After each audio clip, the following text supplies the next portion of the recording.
A 28 years old man married a 13 years old girl, and history called it normal.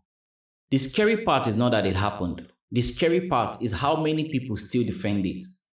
Welcome to the Nova Frequency, a podcast where we get to think deeper and listen differently. This is not a podcast about teaching you what to think. It is a space for conversation that goes beyond the surface. Conversations people are often too afraid to have or too comfortable to question. My name is Afistonova. Today's episode was researched and scripted by Rosemary Ogidon, the podcast VA.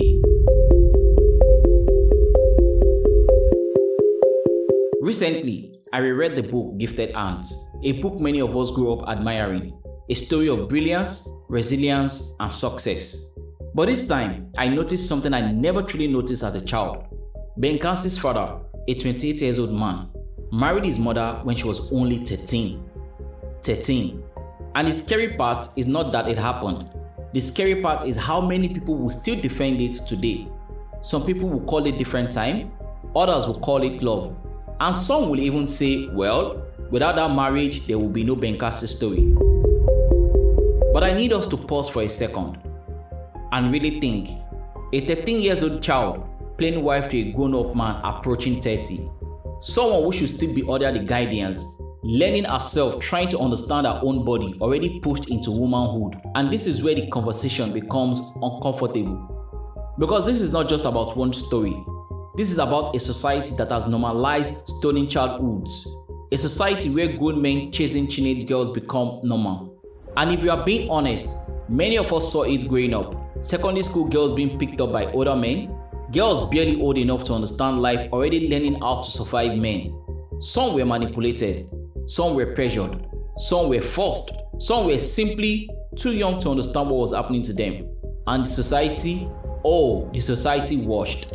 Sometimes society even encouraged it, and then years later, we act surprised at the women those girls become.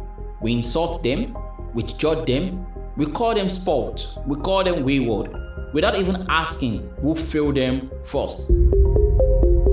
Because some women society mocks today were introduced to sexual attention before they even understood innocence.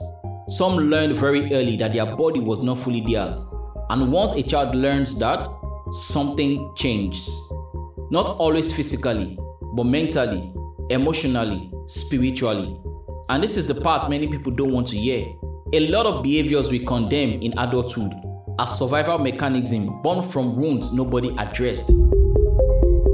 Before you judge the woman dancing in the club, before you insult the woman on the pole, before you laugh at that girl who seems too fast, ask yourself something honestly. What happened to her before she became that version of herself? Because some people were robbed long before adulthood arrived. And maybe the most disturbing thing is how society protects predators but shames survivors. A grown man sleeping with a teenager and people will say, oh, she's matured for her age. A child complains about her uncle touching her wrongly and the family says, will you keep quiet? A girl reacts to trauma with anger or rebellion and suddenly she is labeled stubborn. Do you notice the pattern? The people harmed are blamed and the people harming are excused. And society performs morality afterward. The same society that ignored the child will later insult the woman she became. That hypocrisy is terrifying. Now let me be clear. Not every woman with struggles experienced abuse. Not every age gap relationship is exploitation. But we cannot keep pretending that there isn't a pattern. We cannot keep pretending that power imbalance doesn't exist. We cannot keep pretending children are emotionally equipped for adult relationship. A 13 years old is not matured. She is just 13. And somewhere along the line, society becomes too comfortable with children carrying adult burdens. Children becoming wives, children becoming mothers, children becoming objects of desire. And then we wonder why innocence disappears so early. Maybe the real tragedy is not just what happened to those girls. Maybe the real tragedy is how normal it became. Our entire community watched it happen and kept moving. How some women today are still expected to endure what damaged previous generation. How silence became culture. So maybe the question is not how did society become like this.